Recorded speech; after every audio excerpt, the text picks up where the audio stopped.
Tilly, Billy, Tilly. Now tell us more about Billy, Tilly. Off you go. Our next guest has survived war zones, led classified SAS missions, and was Tom Cruise's bodyguard. He's sharing the lessons he's learned in his latest book, Further, which is out on Thursday.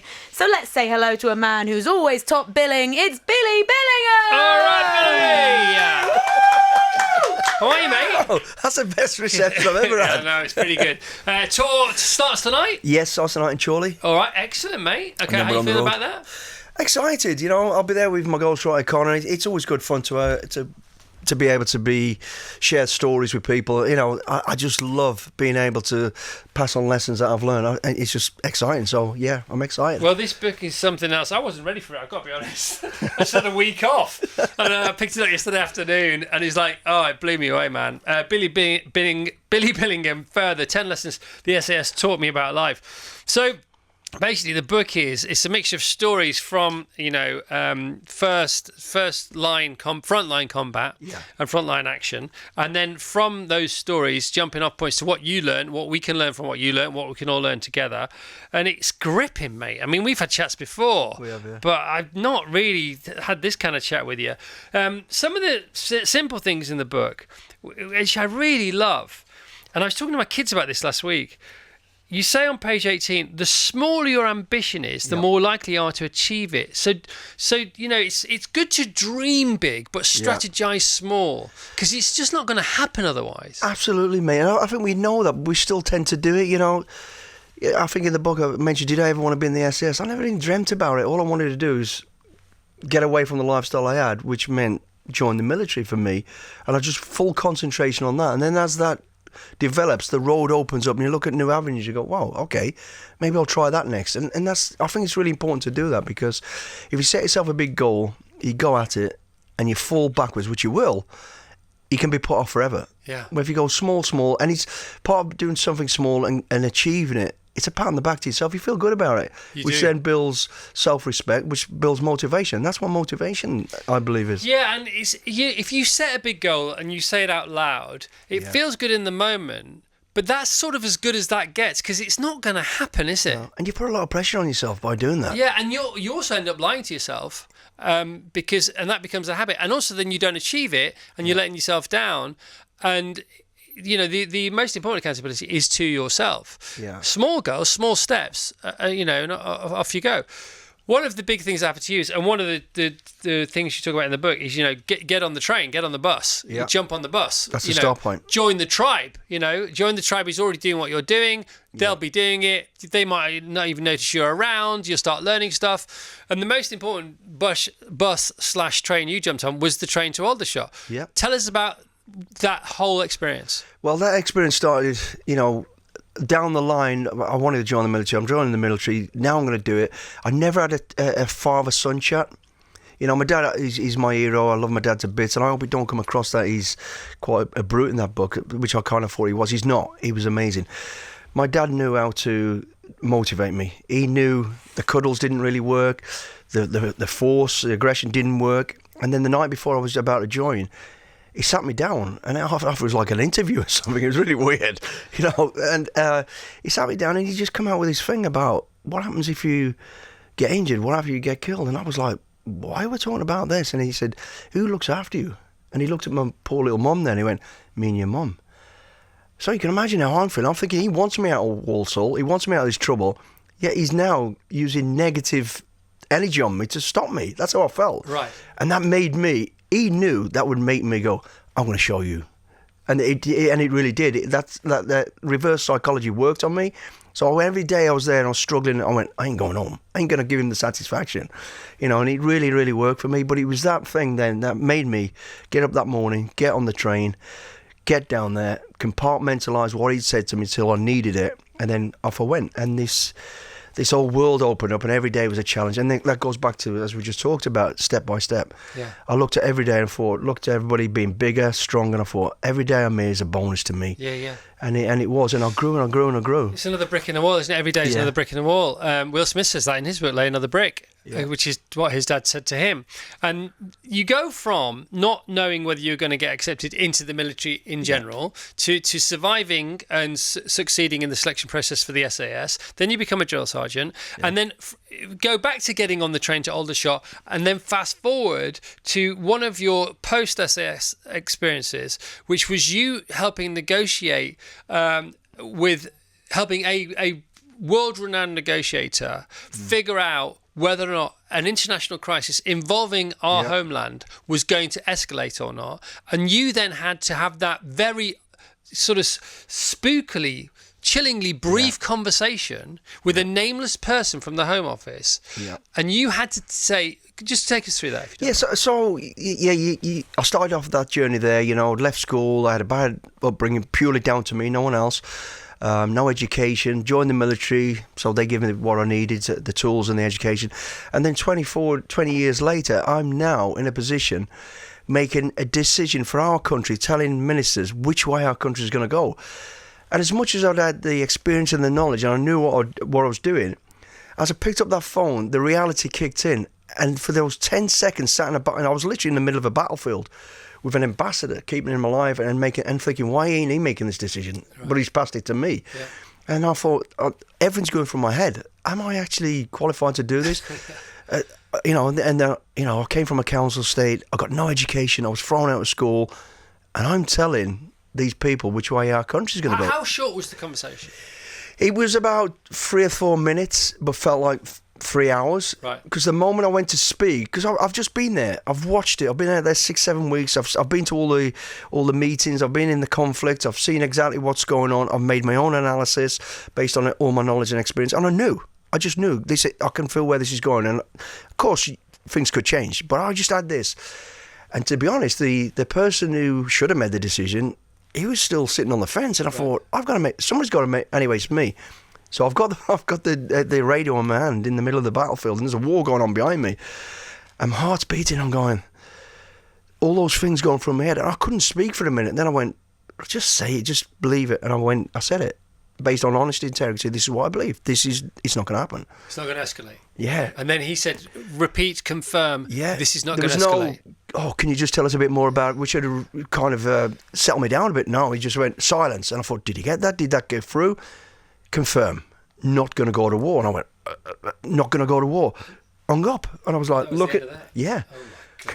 You got to walk away thinking, I hope this has worked. And it did. Okay, and it's all these stories are in there, and then Billy has his reflection on these stories, and then he says, okay, this is what I learned.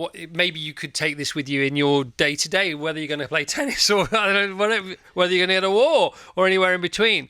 And you talk about great leaders. There's a whole chapter on great leaders.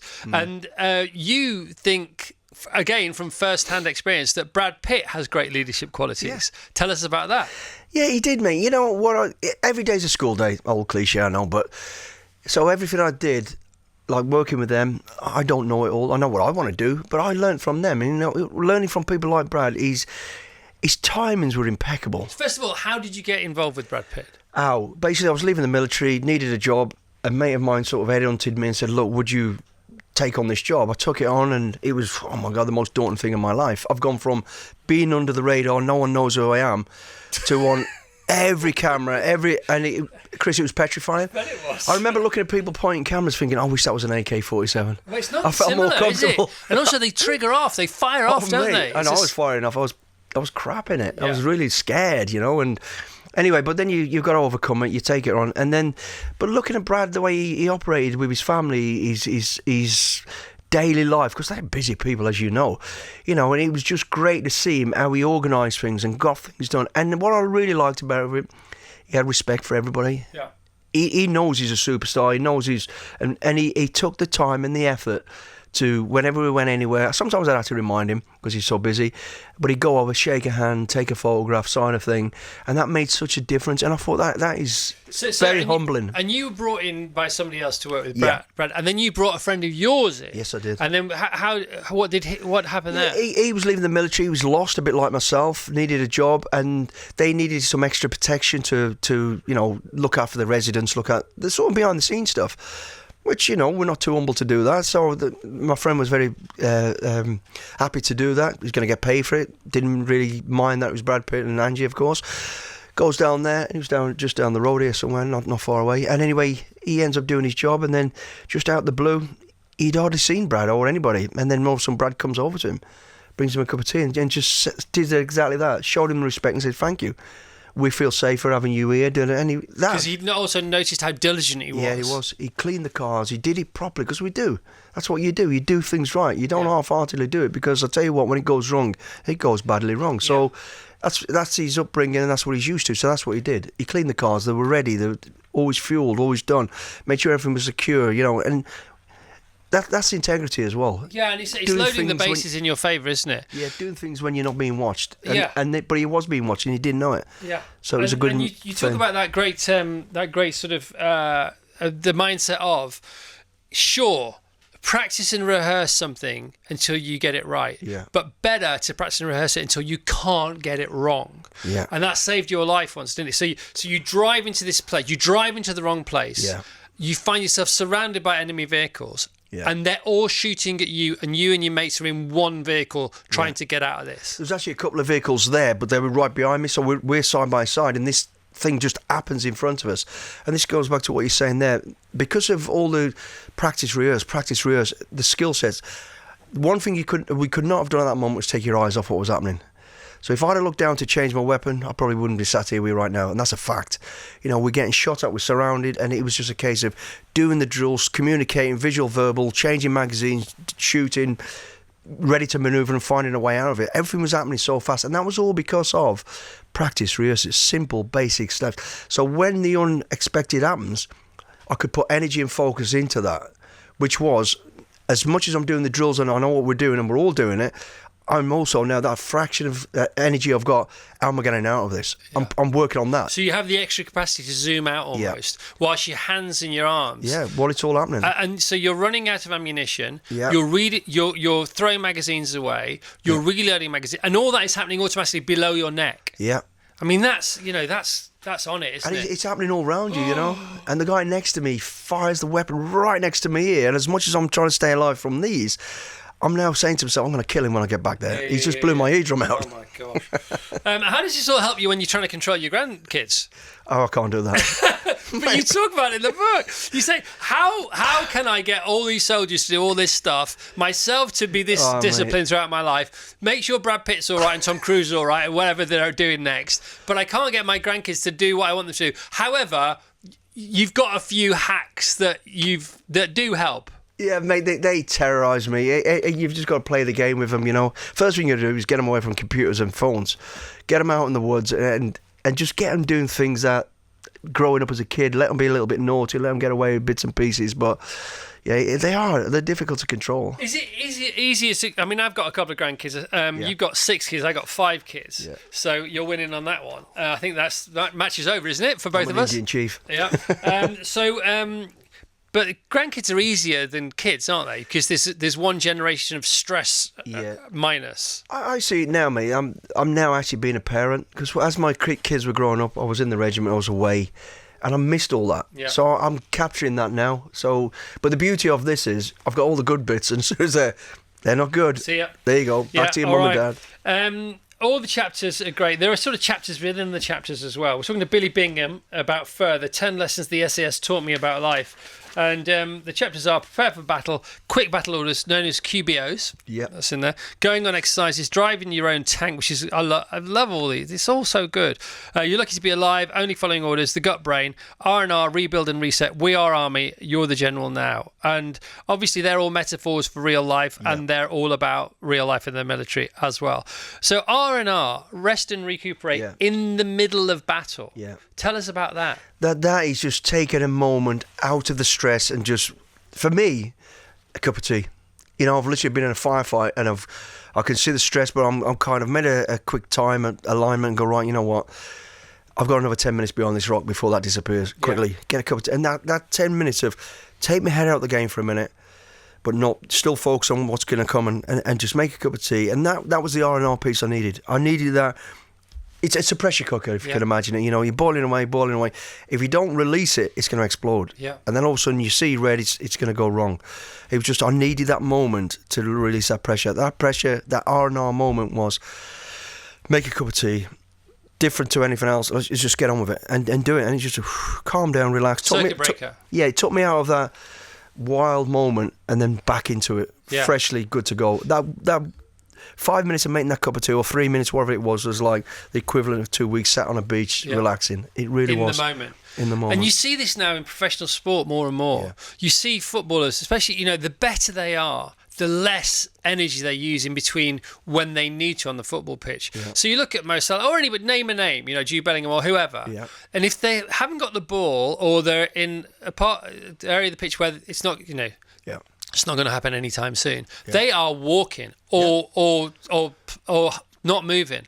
You see tennis players in between points now. Yep. You know, lollop is so slow until energy is required. Yeah. And I know it's not the same because I'm a DJ and you're a soldier and they're elite sports people. But, you know, 3.5 hours every morning, you know, I get up and I walk around, and because you walk, you know, if I stay here for an hour, I'll start to sort of slide down in the chair and forget I'm on the radio, and yet you go out for a walk around or make a cup of tea or go for a comfort. You come back and it's a reset again. Recalibrate. Isn't it? Recalibrate, go again. It's like plugging your phone in. Your People phone's should do about it to all die. day, shouldn't they, at work? Yeah, Set you should a do. phone alarm every 2 hours. Yeah, get up, do something different. Walk out, do 10 press-ups, walk back in, do it again. Whatever it might be, or do whatever you You can. saw me doing it. I saw you stretching there. I feel guilty now. I wanted to go and do it out there, but I thought, I'll look at But a white you've had ball. a little workout this morning, I haven't did, you? yeah, I tried this Your morning, hotel room workout, Yeah. which is a military thing. Yeah, confined spaces. There's no excuses. And I talk about it in the book, mate. We were like sardines packed into this place. You've got to keep the mind active, otherwise you go insane, you know.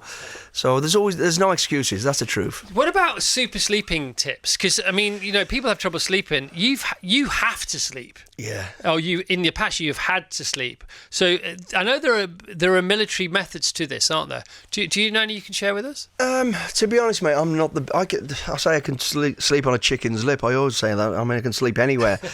But I just feel you've just got to defocus or focus on what is not important anymore. Get rid of forget all the hassle you're dealing with. Put that out of your mind for a minute. Get rid of your phone. Get rid of the noise, and just breathe and relax. And then just try it. And it's just as simple as that. Concentrate on the breath. The breath is everything. It is. It's about just breathing, stay in control, and just relax, and just put the nonsense out the way. Because you know what? It ain't going to stop the wheel spinning. When you were learning to snipe at the highest level, that was you got to a certain degree of skill, and then you thought this isn't enough here, and then it became about the breathing, didn't it? Yeah. Tell us about that.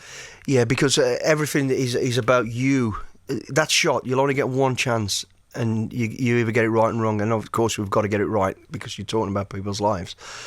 So, and it all comes down to breathing. Breathing is everything. You know, when you're walking on stage, when you're scared, just before you go, stop for a minute, take 3 deep breaths in through your mouth, hold it out through, and it just brings you down, calms you down enough to get started. When you're about to take a decision where you may have to take somebody's life or something as important as that, you can't afford to just control it. Relax, and your breathing is everything. Control your heartbeat, control your body, control your mind. Everything comes into focus. Squeeze, not snatch, and that's what it was all about. Squeeze, not snatch. Yeah. It's in there, isn't it? Yeah, it is, and there was you do a hell of a lot of it. You know, you've got all these factors, wind, you know, light, all that sort of stuff. All that's going on, but you're so used to that because we've already. The important thing is now it's that moment, because human body, as many times as you do it, your body is doing its own thing, and you've got to control it. If you don't control that, you talk about that with instinct, don't you? You talk about instincts in the book as well, and you talk about. Again, without getting too sort of into the sort of the granular, gruesome aspect of it, it's all in the book. But you do say, don't you, that you've seen certain individuals moments before they're about to do whatever they ended up doing or trying to do before you could stop them, before you did stop them. And you can see out of 1,000 people, you can see 999 of them. And because of all your training and because of all your fine tuning, you will see somebody who is just not acting the way they should be, even though you've never met them before. Yeah, because it's just human nature. It doesn't matter who you are. Mike Tyson, great fighter. best in the world. He'll stand in the ring, but if you actually look at him close, he's twitching and he's rocking and he's moving. He's not even aware he's doing it. Yeah. So people will give an indication when they're about to do something. You just can't do anything about it. It's going to happen. Right. So when you're like, as you're talking there, I mean, I can't see everybody in 1,000-man crowd, but I'll just scan the crowd quickly, smiley face. I can see teeth. Why is he not smiling? Yeah. There straight away. That's my danger zone. Then I'll go through the whole crowd again. Anybody else? And that to me, why? It's odd. It's different, and they probably not realising they're doing it. And then generally, I've been right. They're the people to watch. They've got something that's going on in their head. They're focused on something else. They're now not aware of third-party awareness. And it's true. It happens all the time. You can read the room, can't you? Whether it's a meeting or a classroom or whatever. And when you're on stage for entertainment purposes, as you will be tonight, as the talk starts off, there's the opposite of that, which is the fire starters. Yeah. So you can see the people who are smiling more, and so when I'm on stage, they're the people I talk to because they'll be my little mini satellites around. Yeah. And so it can go both ways, can't it? Thank God. Well spotted, mate. That's exactly right. It is that. And then that's the warmth from the fire. You're like, back to them. And then you see people just staring at you and think, is he not enjoying this or she not enjoying this? What's going on? But then you find those people that you think have not really got this or enjoying it, they're the ones who'll come up to you and ask you the question. You're like, okay, They're just in the moment. Yeah, but it is nice to look out that and go, smiley face, that's friendly. I've got friendly forces on my side there. Exactly. That story you tell in the book about losing your rifle in the water. Can you just give us the headlines of that story? Yeah, so it was SAS selection. You're there to prove yourself to be one of the best. The most simplest thing in the world in the army. The rifle is the right hand. It's an extension of your right arm. Yeah. For me, as an experienced soldier, which I was on selection, to go back to the directing staff and say, I've lost my weapon, that's not just me failing the SAS, that's me out the army. I'm done. Yeah. I'd be ridiculed to death for that. What was the situation? The situation was I was crossing a river, it was in the mist, and I thought, right, it was trying to save time. Instead of going a kilometre out the way, over a small bridge, back along and then back on course, I'm going direct. As I was going direct, I misread the river. It was overflowing. It was deep. It was about waist deep. Slipped on a rock, dropped forward. I had a massive weight on my back. I was drowning. And the only way to get back over onto my feet, because I'm slipping everywhere on the ground. I'm under the water. It's freezing cold. I let go of my weapon to push myself up. And then I'm trying to feel, and it'd gone. It'd gone with the flow of the river. So I'm now stood in the river, in the mist, freezing cold, about to go down with hypothermia. And in my head, panicking, I can't find my weapon. Luckily, I just sort of look at the flow of the river, skirted along. I was in the river for about 10 minutes or so. You can't feel your feet. No, but you've got to feel your rifle via your feet. Yeah, so what I'm doing is I'm stepping on things, and I thought that doesn't. And then I'm stepping, and it's okay. It's got a bit of length. That's got to be it. And then you got to go down. You talk about luck, because we all have luck. That was luck for me, and I got it. And then that was the fastest time I did on my selection, by the way. I sprinted, but then it was. I kind of felt like I'd come out of it, and I was coming off the top of the brow of the hill, and as I passed a friend of mine, I'm looking, I could see the 4-tonner, but I don't know if that's the finish, you never know, the vehicle. So I'm going down towards that vehicle, and I'm feeling pretty good, and it literally was like Mike Tyson had come the side of me, hit me in the head. I started wobbling, and I'm like... So nothing happened, you just felt like you'd been hit yeah, it just hit me. I actually thought, am I having a stroke? What's happened to me? Because when I read that bit, I had to go back thinking, hang on a minute, has he been hit? And then I read it again, no you haven't been hit. No, it's just my body had just reacted at that point to the freezing cold, although I felt like I was thawing out and feeling good. Yeah. I'll tell you what, it's the same analogy of when I got stabbed and I was in so much pain, and then the pain went away because I was bleeding to death and I was floating. But that's all right. It was the reverse of that. I thought, this is it, I'm going to go down, I've got to keep moving. And then all of a sudden I felt great, and the guy I'd already passed was then coming past me, and he's looking at me going, are you okay? And to be fair to him, he was going to take the time and help me, and I thought, mate, you need to go. And he went. And it took me so long just to go that last 600 metres to the vehicle, and I got there. I wasn't really compos mentis. The DS said, put your burger on the back, get on the back of the Ford. And I thought, I'm done. And then I noticed people on there, and I thought... That was luck. Just about made it. That was pure luck. I would not have been able to do another leg, that's for sure. You tell some great stories about people who've been in the TV show with you, normies and the celebs that have been in there as well. Great stories. Before you go, and I know you've got to go because you're on This Morning. We love it. We have lots of guests that are on This Morning. You just pass everyone around, don't you? Yeah, it's cool, man. It's so cool. Give our love to everybody there. I will, mate. But that story you tell about you talking to some guys up for selection at the SAS the night before. What did you tell them that helped them? And the pass rate went from 20% to 50% with that group of people. Yeah, no, that actually wasn't selection. That was P Company, which is selection for the parachute regiment, it is selection, but it was horrendous. I remember walking in the room. We got up to Catterick, where the recruits were, and I took my wife with me, Jules, and she says, "What are you going to talk about?" I said, "I have no idea." I said, I hadn't read into what I was meant to be doing. Anyway, I went into an hall, and there's all these younger recruits who are just about to do the hardest event on P Company, which is the log race, which is horrendous. And I remember walking in there, and I just shot from the hip, and I just looked at them, and I had a flashback and I'm looking at their little faces, and they looked like babies, and I thought, that was me. And I literally looked at the timeline, I went, 40 years ago. Where's that gone? And I just looked at them, and I just went, you know what? I know exactly how every single one of you are feeling right now, because I was there 40 years ago, and then I relayed back to how I did feel.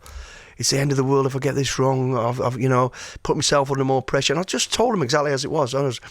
Look, just take it a step at a time. Just go at it. Give it. And I think it went from a 25% pass rate that day to like 75%. So Didn't crazy. you say enjoy it or something, or play with it? Just enjoy this. Yeah. Because I said, if I can talk to the young Billy now, if me talking to you, that's exactly what I'd say. Because I can. Because that's what you're going to do later on in life. Yeah. I'm giving you that advantage now to do that, because that's what you will do. So go ahead, enjoy it. Enjoy it. I know it's painful, but it's a passage in time. It'll be done in no time. And at the end of it, you'll feel great because you've achieved something. And these little kids, off they went. There's great stories. I mean, you do let slip that Fern McCann is your favourite ever contestant on Celebrity Who Dares. Was that, yeah? I used to call her Miss Dippy. She was just gangly Dippy, and it was just brilliant to see her. And the way you got her through Sunday, tell her that story. Yeah. So she was about to quit. We could see it. We were reading it, we monitor every one of them. And basically, I've got them running up this sand dune, and it's horrific. And she's coming up, and that morning, I didn't know who she was. I rang my daughter, and she goes, Fern McCann's on it. I went, that's right. She's got a daughter called Sunday. I thought, that's a strange name, but nice. Anyway, she's coming up. I can see she's going to quit, and it was her Sunday. And and she was on her hands and knees. She's about to scream and swear at me and take her armband off. And I went, hey. She looked at me and I goes, what day is it? She went, stop. It's Sunday. I goes, yeah, Sunday. What else does that remind you of? She went, my daughter. I said, so you're going to quit on a Sunday, and your daughter's called Sunday. You're going to quit in front of you. Anyway, mate, it's like a fuel injection. She was like, it's like a whip it. Up she went, and it worked. All right. And on that note, let's call it a day. Thanks, Chris. Call it a day. See, I did that. Billy, great to see you, man. Man, always a pleasure. All right, Billy Billingham, what a book. Further 10 lessons the SAS taught me about life, and Billy's on tour. It starts tonight, finishes next Monday, 10th of November in Cumbran. It starts tonight. Here we go.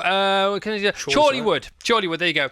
lnk.2/further tour if you want to go and see tickets. Chorleywood, Bury St Edmunds, Heswell, Stockport, Mould, Cumbran. You got to go. Great to see you, Billy. Thank you, Captain. Love you, man. You're the best, Chris, mate. Let's this hear it one's for Billy to you. Billingham. Come on.